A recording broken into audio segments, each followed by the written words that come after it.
Et bienvenue à tous dans l'émission politique de France Info. On est ensemble comme tous les matins jusqu'à 9 h avec vous, Jean-Michel Apathy. Bonjour. Bonjour Fabienne. Gilles Bornstein est là également avec Guy Birenbaum et notre invité ce matin est premier adjoint à la mairie de Nice, ancien président de la région PACA. Bonjour Christian Estrosi. Toujours et président. Vous êtes toujours, certes. Toujours président, maire par intérim, mais ce n'est pas de cela vraiment que nous allons parler ce matin avec vous, Christian Estrosi. Nous allons faire un petit retour sur la campagne présidentielle. Vous avez participé à des meetings avec François Fillon, puisqu'il était le candidat d'autres partis, les Républicains, et notamment sur votre terre de Provence-Alpes-Côte d'Azur. Et j'en ai organisé aussi. Et vous en avez organisé, vous avez été sifflé plusieurs fois à Nice, 3 jours avant le premier tour. Les participants au meeting vous ont sifflé. Et puis aussi à Toulon, c'était le 31 mars, on regarde. Monsieur Christian Estrosi.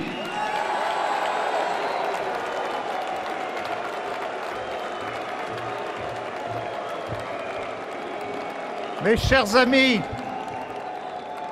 accueilli dans la salle parce que votre rapport avec François Fillon était assez critique, d'où ma question toute simple. Est-ce que vous avez voté François Fillon au premier tour de l'élection présidentielle? bien sûr, j'ai fait sa campagne.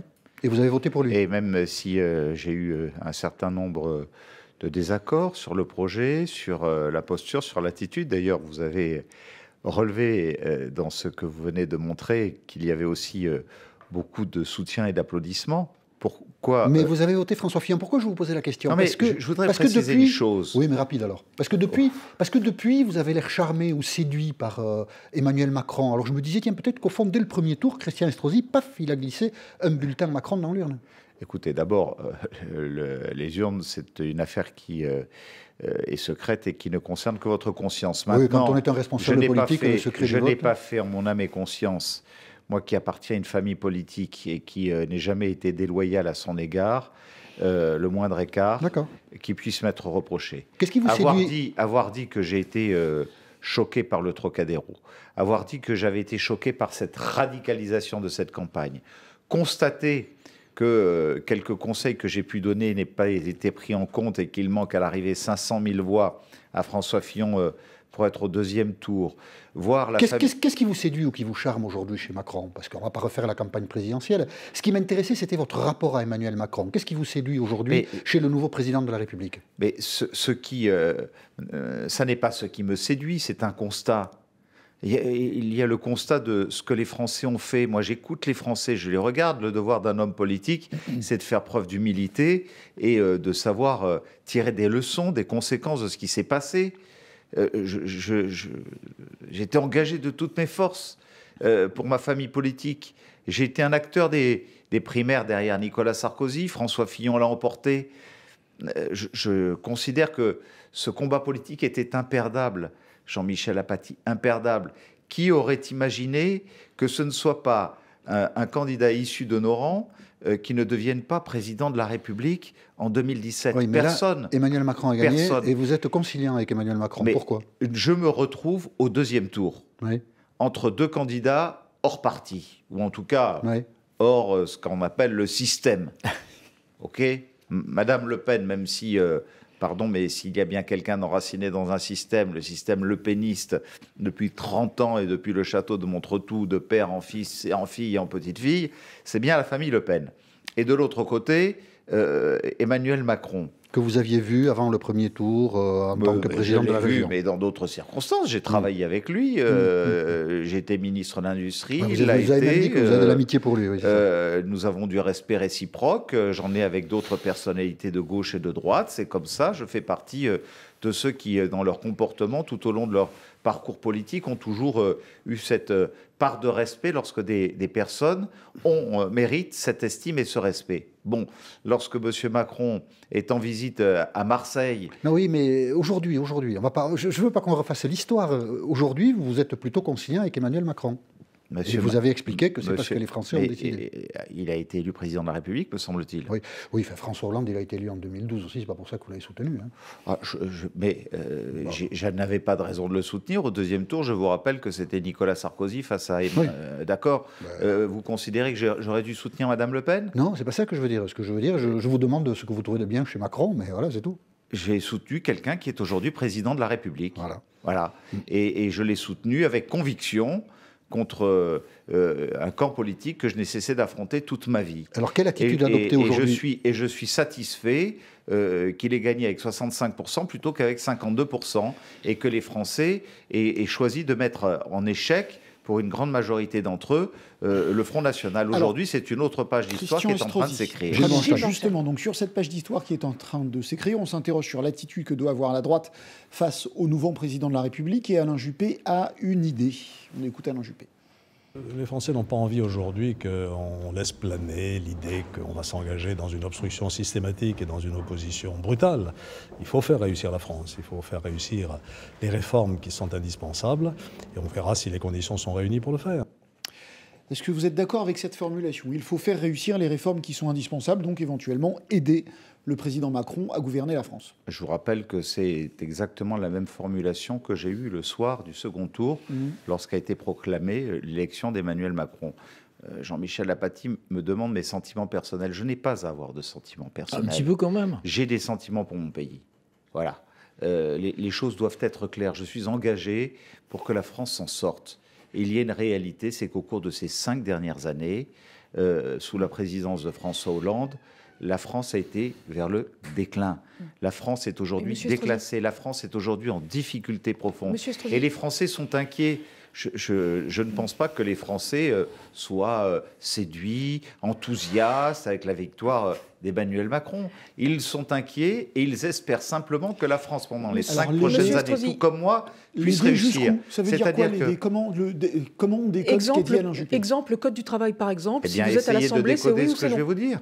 C'est-à-dire exactement la même chose qu'Alain Juppé. Aujourd'hui, il est élu. Est-ce que nous devons faire obstruction à la réussite de la France, ou au contraire, est-ce que nous devons, nous, issus de la droite républicaine et du centre, moi, du courant de pensée gaulliste depuis toujours, qu'aurait fait le général de Gaulle? Il aurait pensé à l'intérêt général de son pays. Et je pense... Faites attention avec cette phrase. Surtout s'il avait été mis en examen. Et il aurait pensé à l'intérêt général de son pays. Donc, j'espère que mes amis politiques... hier, nous avons encore travaillé sur le projet qui sera présenté aux élections législatives. Je suis heureux de voir qu'il a été considérablement assoupli. Vous aurez relevé quand même que sur ce projet que nous présentons aux législatives, toutes les observations que j'ai pu faire pendant la campagne présidentielle sur les défauts du projet de François Fillon ont été prises en compte, que ce soit sur la suppression de la hausse de la TVA, que ce soit sur les charges des entreprises, que ce soit sur le CICE, que ce soit sur la manière de nous adresser aux classes moyennes et d'avoir une part plus sociale aussi pour plus de cohésion dans notre pays. Christian Estrosi, on va y venir si vous voulez bien, juste dans une minute. Il est 8h40 et Victor Mattei est là pour l'essentiel. Et le premier tour de ces législatives, c'est dans un mois tout pile, le 11 juin, à Marseille. Jean-Luc Mélenchon doit aujourd'hui officialiser sa candidature. Le leader de la France insoumise y défiera l'actuel député Patrick Menucci. Sur France Info ce matin, le socialiste dénonce l'inutilité de cette candidature dans la lutte contre la droite et l'extrême droite. Du côté de la République en marche, le parti d'Emmanuel Macron, l'heure est toujours à l'étude des dossiers d'investiture. Seuls 450 sur 577 candidats seront finalement présentés ce jeudi. De nombreux cas restent à régler, dont celui bien évidemment de Manuel Valls. Le PS a lancé hier soir au Mans sa bataille des législatives, l'occasion d'un hommage appuyé de la part de Bernard Cazeneuve à François Hollande. Le Premier ministre venait, comme c'est la tradition, de lui présenter la démission de son gouvernement. Et puis à Caracas, la capitale du Venezuela, nouvelle manifestation contre le président Nicolás Maduro. Et encore une fois un mort, un jeune homme de 27 ans. Depuis le 1er avril, 38 personnes ont perdu la vie dans ce mouvement de contestation. France Info. Christian Estrosi est avec nous ce matin dans l'émission politique sur France Info jusqu'à 9h. Question Jean-Michel Apathy. Donc vous êtes plutôt bienveillant avec le nouveau président parce que, dites-vous, il s'agit de la France. L'êtes-vous dans tous les domaines? On se souvient, Christian Estrosi, que certaines de vos déclarations concernant l'immigration ne vous disposez pas forcément à soutenir le discours qu'a aujourd'hui Emmanuel Macron sur ces questions. On vous écoute, Christian Estrosi. On ne peut pas se revendiquer de partout de la laïcité et en même temps dire que l'islam et la démocratie sont parfaitement compatibles. Dire qu'en matière d'immigration légale, là où nous avons de la main-d'œuvre à offrir à des Français, que ces postes-là peuvent être occupés par des étrangers, eh bien non. Donner le droit de vote à des personnes qui haïssent la France, qui détestent la laïcité, qui refusent nos lois. L'utilisation ostentatoire des drapeaux étrangers est donc interdite dans le centre de la ville de Nice. Est-ce que vous jugez Emmanuel Macron trop faible sur ces questions d'immigration? Vous pensez que j'ai l'intention de revenir en arrière sur ce que j'ai affirmé à de nombreuses reprises. Je vous pose la question, je vous demande surtout ce que vous pensez d'Emmanuel Macron sur ces questions. Eh bien, avec Emmanuel Macron, un nouveau volet de ma lutte est en train de s'ouvrir.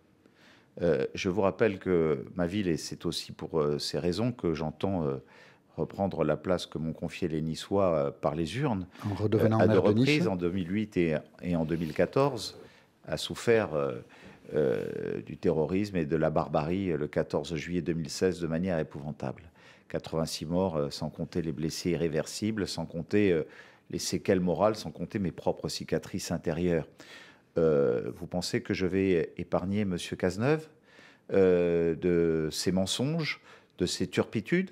Vous pensez que je ne vais pas exiger du nouveau gouvernement ce que j'ai exigé du gouvernement de M. Hollande, qu'est-ce que vous exigez? À savoir la fermeture immédiate dans les 3 semaines qui suivront maximum la nomination du nouveau gouvernement d'une mosquée dont le propriétaire est le ministre des cultes d'Arabie Saoudite et dont on sait qu'il y a des fichiers qui sont membres du conseil d'administration. Une mosquée à Nice? Oui. Oui. Oui, exactement. On sait qu'il y a des fichiers S, monsieur Estrosi? Oui. Parce que normalement, vous ne connaissez pas les fichiers S. Oui. Ah bah, il se trouve que votre confrère du quotidien local Nice Matin a révélé dans une enquête que la police avait été interpellée dans le cadre d'une infraction au code de la route, une personne dont on avait mesuré qu'elle était fichée S, et en même temps on a découvert qu'elle était membre du conseil d'administration de cette mosquée. Et lorsque j'ai demandé à M. Cazeneuve de prendre enfin des mesures et un arrêté de fermeture, il a dit rien à voir, circuler. Et vous attendez du nouveau gouvernement qu'il prenne l'arrêté de fermeture? Du nouveau gouvernement qu'on prenne immédiatement un arrêté de fermeture, là où je n'ai jamais accordé l'autorisation d'ouverture. Les adversaires d'Emmanuel Macron. Donc nous voyons bien que sur ces sujets qui sont majeurs, parce que la France ne réussira dans les 5 ans qui viennent que si elle gagne 2 combats, Jean-Michel Apathy. La lutte contre le terrorisme et la lutte contre le chômage. Ce sont les 2 priorités. Je vous parlais de l'immigration. Parce que là, le terrorisme et le chômage ne sont pas les questions de l'immigration. On a souvent dit qu'Emmanuel Macron, pendant la campagne, ses adversaires ont dit que sur ces questions, sa vision était trop communautariste. Vous avez écouté comme nous Emmanuel Macron. Qu'est-ce que vous en pensez? Moi, j'ai écouté d'Emmanuel Macron une proposition que j'ai faite il y a de nombreuses années de ça et qu'il a reprise.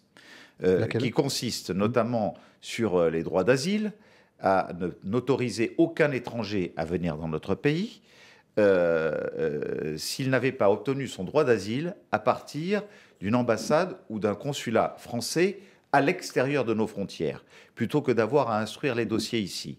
Et s'ils sont ici parce qu'ils sont rentrés de manière irrégulière, qu'il y ait des procédures accélérées en moins de 6 mois et qu'ils soient renvoyés chez eux à partir du moment où ils seraient déboutés du droit d'asile, alors que vous savez qu'il y a aujourd'hui sur notre territoire 95% des déboutés du droit d'asile qui malheureusement restent chez nous. Excusez-moi, mais comment peut-on être en désaccord avec cela si effectivement donc, nouveau président de la République, avec des députés de droite, avec des députés de gauche qui prendront des décisions à l'Assemblée nationale, prend des mesures fermes au plan législatif et au plan réglementaire, je ne vais pas... Lorsqu'il considère, je l'ai entendu, vous l'avez entendu comme moi, qu'un étranger qui a commis un délit dans notre pays doit être raccompagné immédiatement chez lui après condamnation et après avoir purgé sa peine. Comment puis-je être en désaccord avec cela alors que ce sont des choses que je propose depuis longtemps et que nous trouvons dans notre propre programme chez les Républicains? On constate que même à gauche, certains l'accusent d'une certaine faiblesse et vous non, dont acte. Pour les législatives à Nice, les législatives qui s'annoncent, question simple, vous allez soutenir les candidats républicains ou les candidats En Marche? Je soutiendrai bien évidemment les candidats de ma famille politique. Les Républicains? Les Républicains. Et avec qui se situent dans l'opposition, qui eux ont dit clairement que c'était pour imposer une cohabitation au président de la République. Écoutez, je dis très clairement les choses. C'est un peu le bazar. À partir du moment où il n'y a pas de compromission avec le Front National, qui est pour moi l'élément essentiel que je place au-dessus de tout, parce que nous savons que malheureusement, dans les années qui viennent, si nous échouons, c'est le Front National sans doute, où ce sont les extrêmes qui s'imposeront à un moment ou à un autre. Il y aura, à l'occasion des élections législatives, l'occasion de voir comment la nouvelle Assemblée peut se recomposer. L'essentiel étant qu'à l'arrivée, personne ne soit engagé dans une démarche d'empêcher le président de la République... Les candidats républicains, Éric Ciotti, niçois, dit que lui, il faut soutenir les républicains pour empêcher, imposer une cohabitation. Donc, pardonnez-nous, mais c'est une contradiction. Quoi. Je n'ai aujourd'hui, dis-vous d'ailleurs, toutes les données sur ni la composition du gouvernement, ni les investitures aux législatives. Vous ne savez pas au passage qui sera candidat En Marche. Si vous dites que le président doit réussir, soutenez les candidats En Marche. Si vous soutenez les candidats républicains, ça veut dire que vous souhaitez son... J'ai dit deux choses. Je veux la réussite du président de la République. Pourquoi ? Parce que la réussite du président de la République, ce sera la réussite de la France. Et que je trouve que de présenter les élections législatives comme un troisième tour des élections présidentielles, c'est un non-sens. Donc vous ne souhaitez pas la cohabitation, vous ? À l'équilibre des institutions. Vous ne souhaitez pas la cohabitation, vous ? Mais je souhaite que nous soyons dans une situation qui permette à la France de se réformer, de tout changer. Est-ce que vous souhaitez la cohabitation ? Les Français veulent que les choses changent dans notre pays. Est-ce que vous souhaitez la victoire de François Baroin ? Est-ce que vous souhaitez que François Baroin devienne Premier ministre ? Je souhaite que nous ayons le plus de candidats républicains qui soient élus à l'Assemblée nationale. Est-ce que vous souhaitez que François Baroin devienne Premier ministre ? Je souhaite, mais... C'est ça la question. S'il y a beaucoup de candidats républicains élus, il sera Premier ministre. Est-ce que vous le souhaitez ? Est-ce que vous le souhaitez ? C'est assez simple. S'il y a une majorité de républicains qui sont élus, aujourd'hui les républicains proposeront, s'ils ont une majorité de députés à l'Assemblée nationale, que ce soit François Baroin. Vous direz que ça vous embête un peu. Est-ce que c'est votre souhait à vous ? C'est compliqué. Oui. Écoutez, est-ce que c'est votre souhait à vous ? Si c'est compliqué, que vous ayez des gens comme Alain Juppé et moi, qui disions que nous voulons la réussite de la France et que nous ne voulons pas être engagés dans un discours qui consiste à dire que nous voulons une revanche. Je ne veux pas que les législatives soient une revanche. Je veux que les législatives soient l'opportunité d'avoir d'abord la photographie exacte du pays, l'état des lieux. Nous ne savons pas ce que sera le gouvernement qui nous sera proposé. Nous ne savons pas ce que seront les propositions qui seront faites. Nous ne savons pas si on ira au-delà de 450 candidats et jusqu'à 577 candidats investis par le mouvement de M. Macron. Je n'ai pas toutes ces données. Et vous me demandez de répondre à tout cela avant que vous-même et moi-même ayons toutes ces données. Je vais quand même vous demander autre chose. Invitez-moi la semaine prochaine, j'y répondrai plus précisément. Je vais quand même vous demander autre chose et on va essayer de reformuler. Si le Premier ministre qui sera connu bientôt est un Premier ministre de centre droit, est-ce que vous êtes prêt à dire à votre famille politique, vous savez quoi, quel que soit le résultat des élections législatives, finalement, laissons-le travailler et voyons ce que ça donne.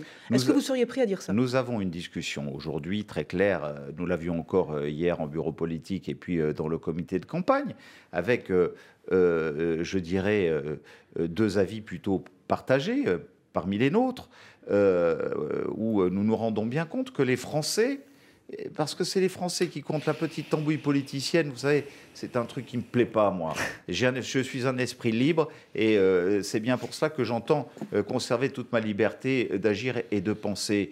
Les Français veulent la réussite.